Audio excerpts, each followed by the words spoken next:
If you grew up in a certain era, you're probably familiar with the tune Mr. Sandman, Bring Me a Dream. Well, today we're singing a different tune. It's Mr. Degnan, Bring Us a dream home that is. And we're joined now by Abe Degnan from Degnan Design-Build-Remodel. How are you? I'm doing great today, Justin. It's so good to have you with us. That's just off the top of my head. I just kind of thought, when I'm looking at some of the pictures that you sent, I'm like, you really are kind of realizing people's dreams, which I think is so cool. Every project, somehow or another, is recognizing someone's dream. Sometimes it's something little, sometimes it's something like an indoor pool. Let's talk about that, because I saw this actually on Facebook just a night or two ago, and I thought that was so cool. Is this the first one that you've ever done? Have you done an indoor pool before? We have not done an indoor pool. About 10 years ago, we had a client thinking about it, but they nixed it. Okay. And so we built a gymnasium for them, but no pool on that one. This is our first indoor pool. Okay, all right. And so when you're taking on a new challenge, how do you learn what to do?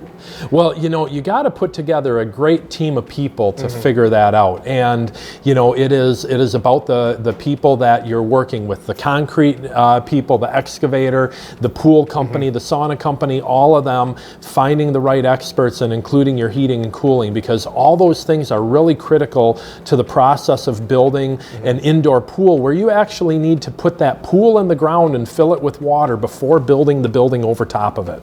I noticed that in some of the pictures that there was water in the pool, yet it was totally unfinished around. I thought, is that on purpose? That was on purpose, because the pool itself had to get in place, and that thing is too big to go through even the largest patio door that we placed. We put a 16-foot patio door in there. The pool still can't go through that, and it has to get placed with a crane into the ground because it's a fiberglass pool.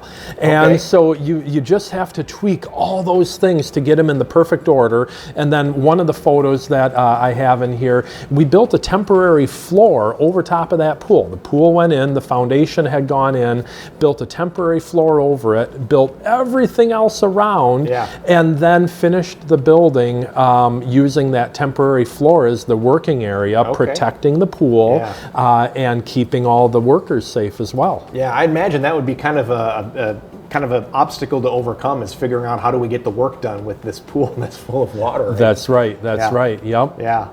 Very cool. So let's take just a couple of pictures here.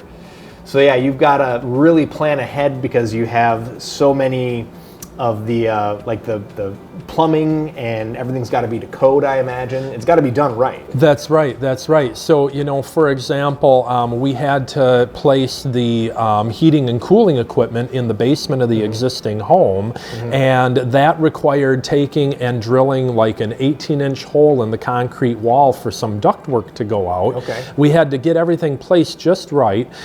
Some really cool stuff we did is actually with commercial refrigeration, we reclaim the heat that is done from the dehumidification system and put that into the concrete floor, so that in the wintertime they have a heated concrete floor, using the heat, the energy that would have been wasted, dumped out from dehumidification. Yeah. Yeah. Wow. Now imagine with a pool and a hot tub that there's humidity control issues for sure. So how do you manage that? Well, you need to do a really great job on your insulation and your vapor retarder to make sure that that moisture can't push through. Right. But then that dehumidification that I was talking about as well, mechanical dehumidification using some energy, and then putting on an awesome pool cover. But you end up with just a phenomenal result when this is done, and durable, low maintenance materials. Even the design of the ductwork is part of what makes this thing beautiful, because it gets the air movement where it needs to be to look good and to keep those windows free from condensation. Yeah, absolutely. And we talked about the hot tub, but there's a spa and a sauna too, right? Yeah, there sure is. So there is a nice little infrared sauna tucked in a corner, and then we looked at that pool equipment earlier and how the spa actually sits in the middle of that pool equipment with a little bit of a deck built around it. Yes. And then you have all the other space that the homeowners wanted for their recreation, their card playing, room to sit together and have a drink, watch the football game, and even a little electric fireplace over in the corner to give some ambience, even though they don't need the extra heat. Real quick before we go, are there any other features that these clients requested? Well, the last thing was getting a great changing room in place with both a shower and then the sink and the toilet, so that they don't need to go inside the house when they're all wet and need to take a break or get changed. Awesome, awesome. Ed Degnan, thank you so much for being here with us. So how do people get started with Degnan Design Build Remodel? And they want to go to our website at degnandesignbuildremodel.com, and they're going to see this project featured at the top of the page, and then they're going to want to go down and look for one of the buttons that says something like "Get Started Today" or "Schedule an Appointment with a Designer." We got buttons like that all over the place.